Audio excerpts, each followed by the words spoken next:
I need some time. It's not love again. Don't wanna play alone again.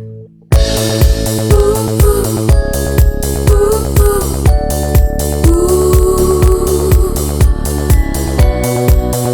ooh, na na na.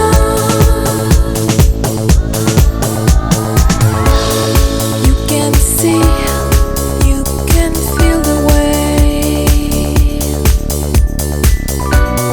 way I do, but don't know how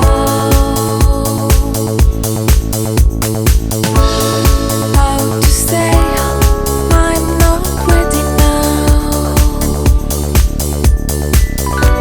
for all your kisses. I'm off the cloud. I need more time before.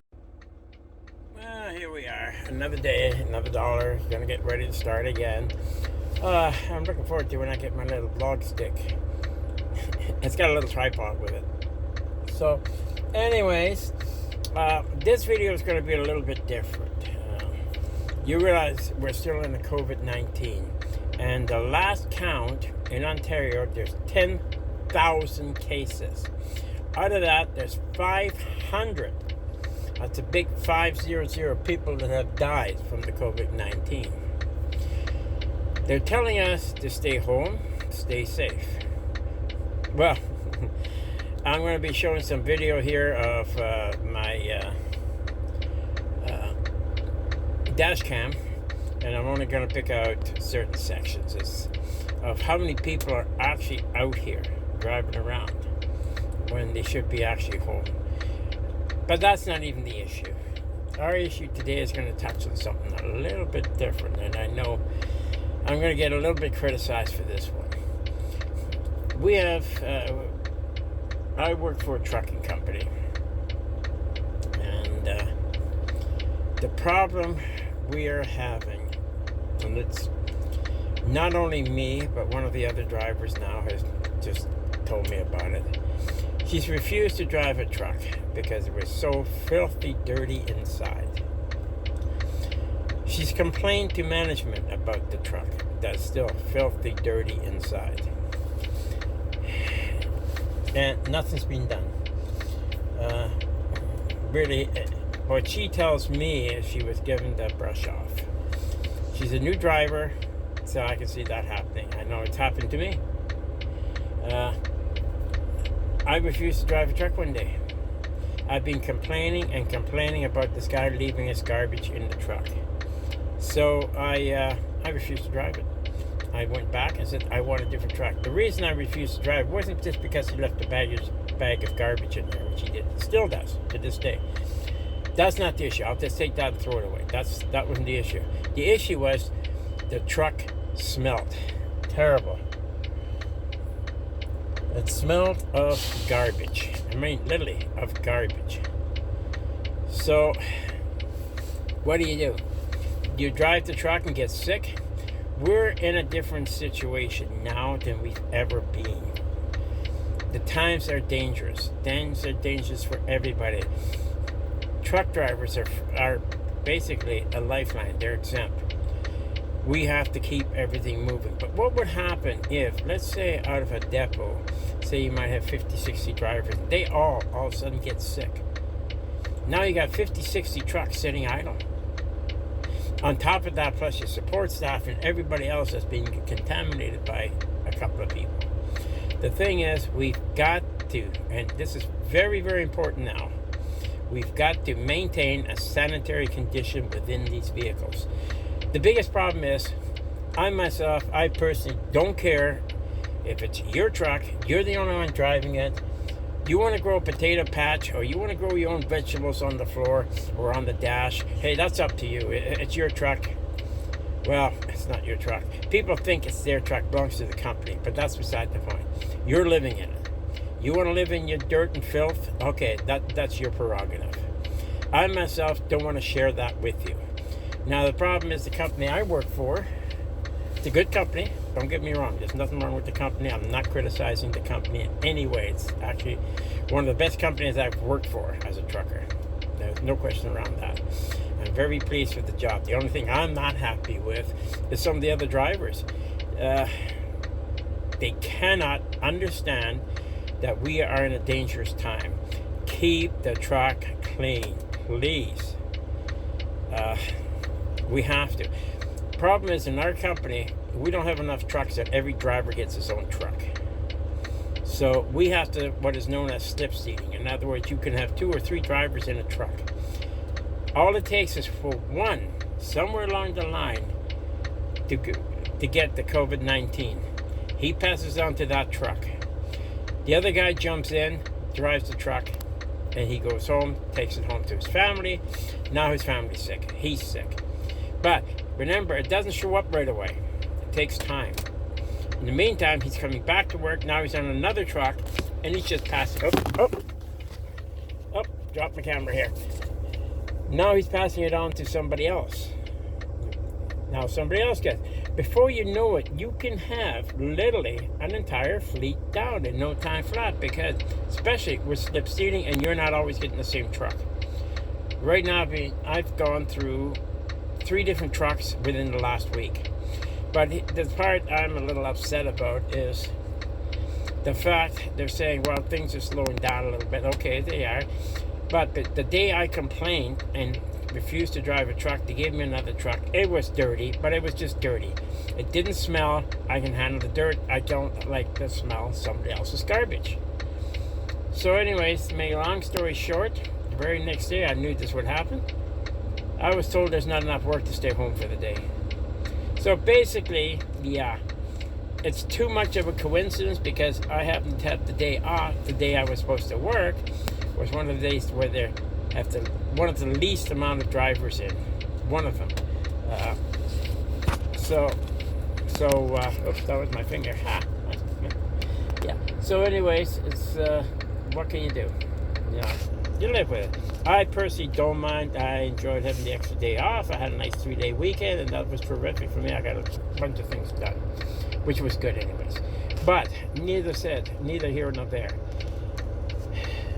We have to get the message through the drivers, even if it means sending a memo out or whatever. Keep the trucks clean. Take your garbage with you. God, does it take that much to take your garbage bag? Now, the guy I share with, he's fine. He has a garbage bag, which is great. But I don't know what's in that garbage bag. I don't know if he's got tissues in there. I don't know what's in there. Only he knows what's in there. So now I'm taking a hell of a risk every time I handle that. So when I handle that now, I put on my mask. I have a mask. I put my mask on, and there are a bunch of guys going here. I put my mask on, my gloves on, and then I'll dispose of his garbage. Other than that, no. But I still, if I don't drive the truck, they're short of trucks right now, very short of trucks.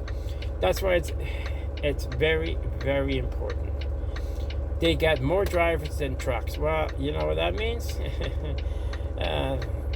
You're going to have to start getting the message through. These are dangerous times, unprecedented times.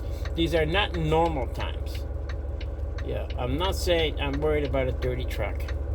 If we didn't have the virus we have right now, personally, I wouldn't care one way or the other. It's the virus. I don't want to take it home to my wife. My wife she's one of these very, very high-risk people. Even I'm in a high-risk category. I'm over 70. That puts me in a higher risk. I'm not worried about that. I think my body can still fight the disease, I'm hoping. But my wife can't. If I brought that home to her, she wouldn't survive it. It was bad enough about 3 years ago. I got sick. I worked for Park and Fly, a shuttle bus service from the airport to a parking lot. I was bringing people back and forth, and yes, there again, you run a high risk of contacting stuff with people coming from overseas. And that's exactly what happened. I got extremely sick, and I mean extremely sick. I brought it home. Next thing, my wife was very, very sick. We were actually all laid up in bed for a couple of days. My mother-in-law got it. She was in her she was going on her 90s. She was in her late 80s. Actually, it was 89. She ended up in the hospital. She did not survive it. We lost her. And I blame myself for that, and I blame Park and Fly for not giving us proper, adequate protection against people coming off flights sick. Who knows? We might have had God knows what. But it was bad. It was very, very bad.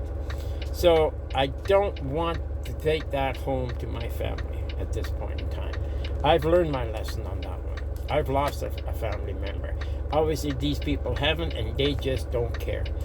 The message has got to get through to truckers. If you're slip-seating, take your garbage with you. I wipe my truck down every day. Don't leave stuff hanging around. Don't leave stuff laying around that can actually have the virus on it. And it can't. Anything you leave behind, it can have it on there. So take it with you. I'll probably be showing some pictures of one of the trucks the girl told me about. I'll see what I can do here in a little while. And right now, my truck is actually the cleanest it's ever been. Simply because on top of it, every day I wipe her down to kill any bacteria that might be. I don't go in the sleeper area behind me for obvious reasons. I don't know what's in there, and I'm not going to start washing and wiping that down. These trucks need to sometimes, I guess, occasionally, they should be maybe fumigated occasionally for bacteria and viruses. But who knows? Anyways, I think it's time for me to get to work. So I'll see what I can add on here, and I will be back at you again soon. Okay, we're back again. This is the second part. Now today the pictures I'm showing today are gonna be the one of my truck. I just had a talk with the fella, and we've come to a compromise. He won't leave his garbage in there, and I'll try to not leave my apple cores in here. We did have a little chat, so everything's okay, fine. I'm quite happy with it.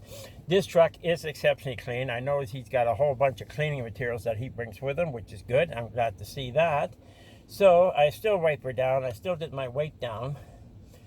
He's moved the objects that I was hoping he'd move, and that doesn't bother me anymore where he's got it. So we're all set to go here. Don't have to wear my N95 mask today. I'm going to Montreal, so we're going to be doing that trip today. So I got to go to Loblaws in Montreal, and I'm just about to do my inspection. So the pictures you're going to see is that of a clean truck, which majority of trucks are. The pictures I showed at the very beginning of that dirty truck, that's a rarity, okay? That doesn't happen very often. But I know that's a driver thing. It's not a company thing. And that's what I was getting at. Drivers have to start working together, talk to each other, and clean up these trucks and get them cleaned up. If need be, then they're going to have to get in, and if a driver hasn't been keeping his truck clean, it's going to have to get cleaned. We're in a different time. Like I said earlier, times have changed. It's time now that we got to start getting our act together. If we're going to fight this virus, if we're going to get things back to normal, and I'm hoping to get things back to normal soon.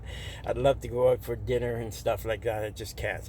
So, and shopping and all that good stuff that we're so used to from before. I know a lot's going to change from before. There's going to be a lot of restaurants that aren't going to be around anymore like before. Yeah, it's done its damage. So also, you'll notice in the first part of my video, you heard my truck running with the signal light going. I didn't realize that was on. So this time, I didn't start my truck up yet. I haven't got my signal lights on yet. So anyways, I'll show you the pictures of my clean truck, the way it should be looking, and then we'll take it from there and show you that not all trucks are dirty. Okay, that's a choice. That's where drivers have to get together and work it out together.